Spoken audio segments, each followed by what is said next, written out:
everyone, this is glitterlantern and I'll be continuing my last video on the Sailor Moon Speedpaint and talking about the anime. This is the part 2 of it, and I'll be discussing the characters as I draw, and I just wanted to add that I might be continuing making this kind of videos lately. The audio quality is a little lower than usual, but there was a lot of things going on, so I'll hope you'll bear with me. Now let's get on to the video. Luna, well, actually in the 90s anime, Luna is more of a, I don't know, mentor slash constantly reminding Usagi to do her homework and study for tests kind of character, which is interesting and funny at times when she's, being sassy and saying stuff. It's just funny.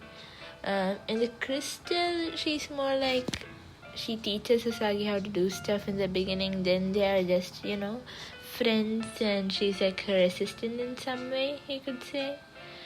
Then as for Artemis pretty much stayed the same way both in Crystal and the 90s anime, with being Minako's main supporter and the assistant, the same way Luna does it.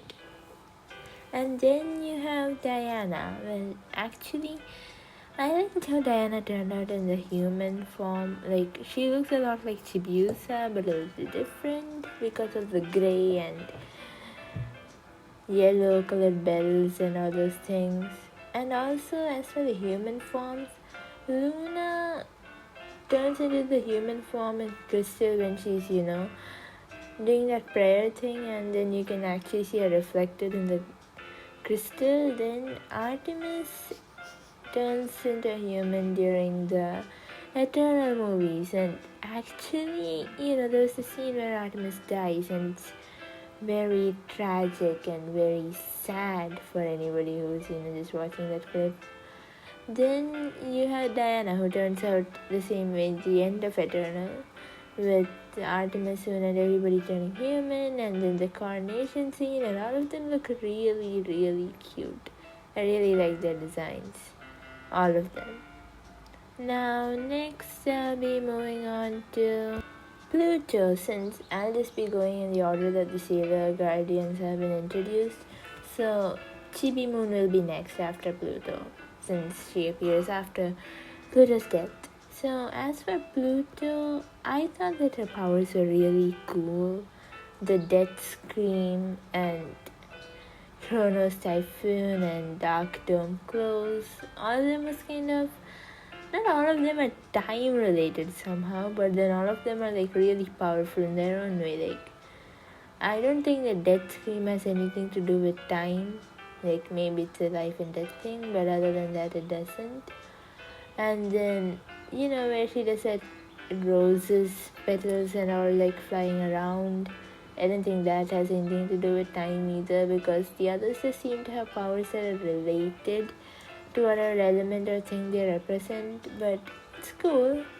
I really liked it, and I did feel sorry for her that she had to stay guarding a door her entire life, the door of space and time.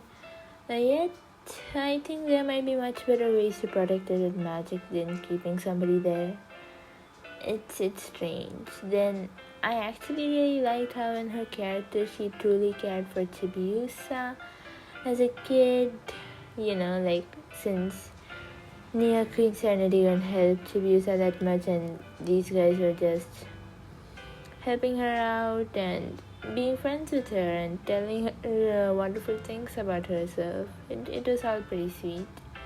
And the moment she died, it was very, very sad. But since I, read the manga and watched the anime, I came to know that she's just going to come back. So it was sad all the same, but then for first impact, but then when you know that she's just going to come back, the impact is this way anyway.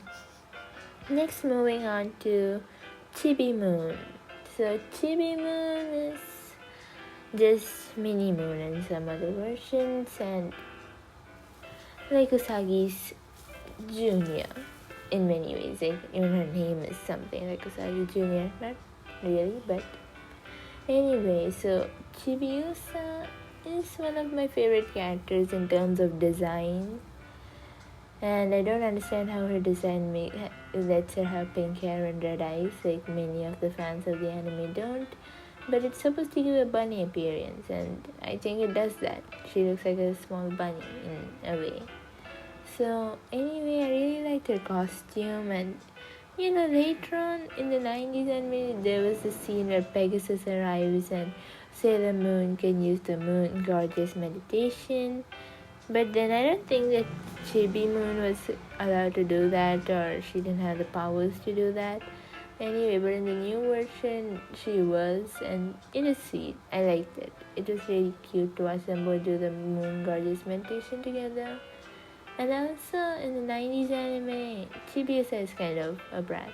She's not nice. She's like this really mean character that nobody likes because she's like a little brat. And once again, in the 90s anime, she's just a 5-year-old, but then she's really annoying for a 5-year-old.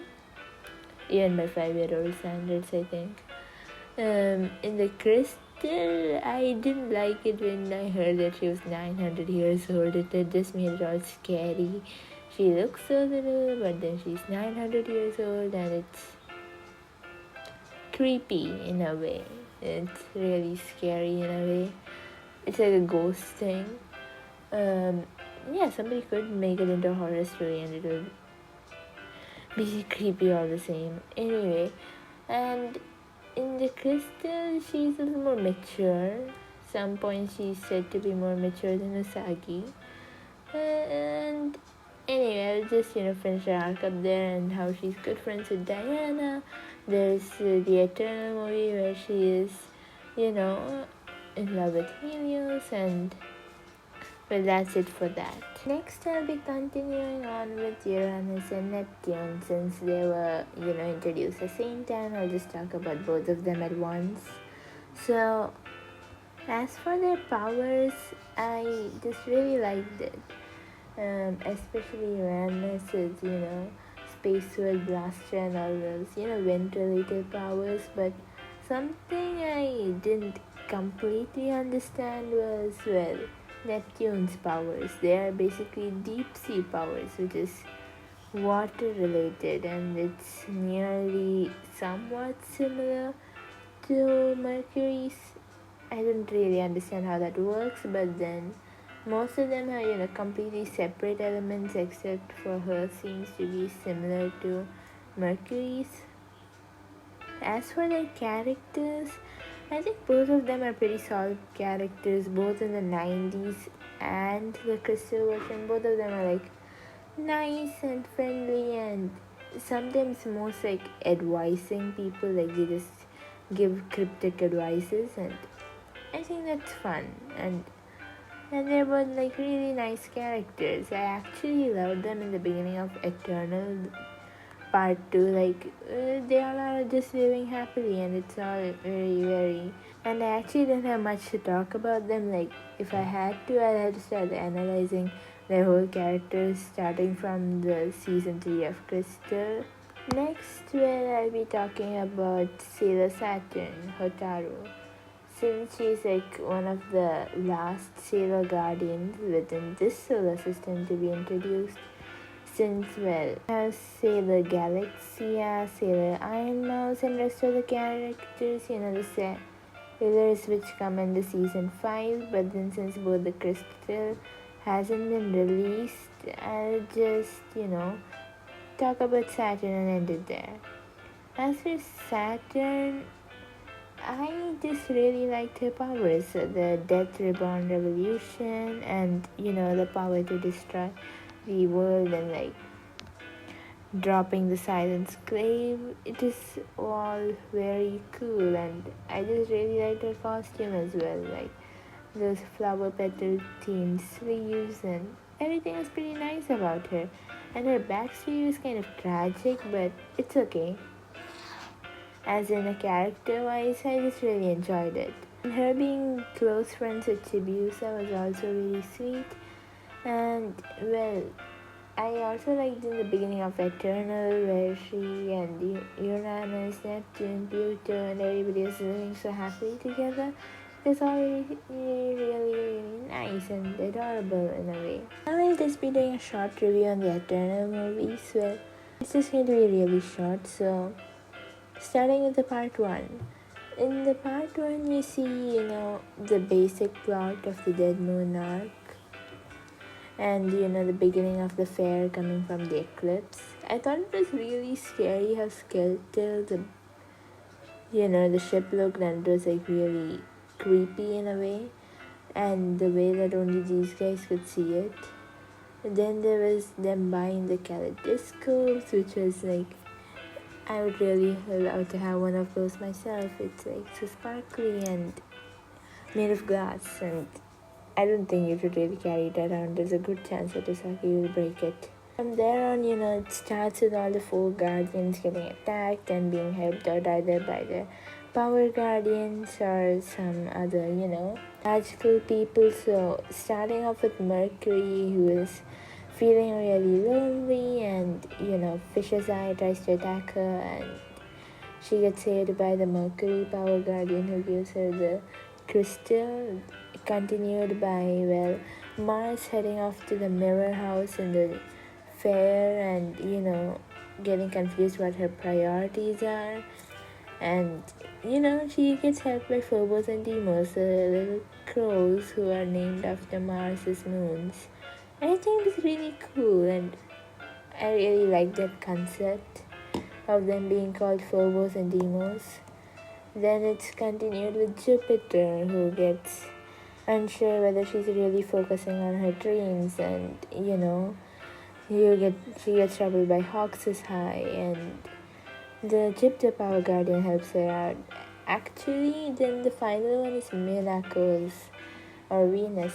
I actually really liked Venus's because it was really complicated and nice. Like, hers was like the biggest part in that entire story, with her being unsure, like even if she's the leader, she can't transform yet, and there is a really nice plot in that. And her getting helped by Artemis, it was all really nice. And since she wasn't attacked by one of Hawk's Eye, Tiger's Eye, Fish's Eye, or basically the Amazon trio, and was attacked by the Amazonas quartet, it is all cool. And then you just end the part 1 there. That was just the basic plot of it. Then you move on to the part 2 of the movie, which starts with Usagi talking about her dream, then switches out to the outer guardians living happily in this little cottage. It was quite pretty, and it looks kind of very fairy tale like. According to them too, it's like living a fairy tale, except they know that their job is somewhere else. And then they talk about how fast Hotaru is growing up and how strange things are happening with her, like playing the violin, and Chibius and Helios appearing, and it was all kind of creepy in a way, but at the same time like pissy or something. Then you move on to them realizing that they're not really supposed to be here. They're supposed to be protecting Sailor Moon and fighting. And then all the guardians just collect, find the Amazonas quartet, and it's just this big battle, after which they end up getting stuck in the glass prison kind of thing, and just breaking free from it and completely destroying the Helenia. And that scene was, like her, getting sucked into the mirror, and the mirror just being turned into dust was really scary in a way. And I also like the flashback scene with Serenity and Queen Serenity. Anyway, that's it for today. So if you like this kind of videos and would like to see more of these speed paints and talking about the anime, please do comment down below, and on with which show or anime you would like to see such videos next time. Anyway, that's it for today. So thank you all for watching. Please don't forget to like, comment, share, and subscribe. There will be also a short ghost story coming up later. Bye.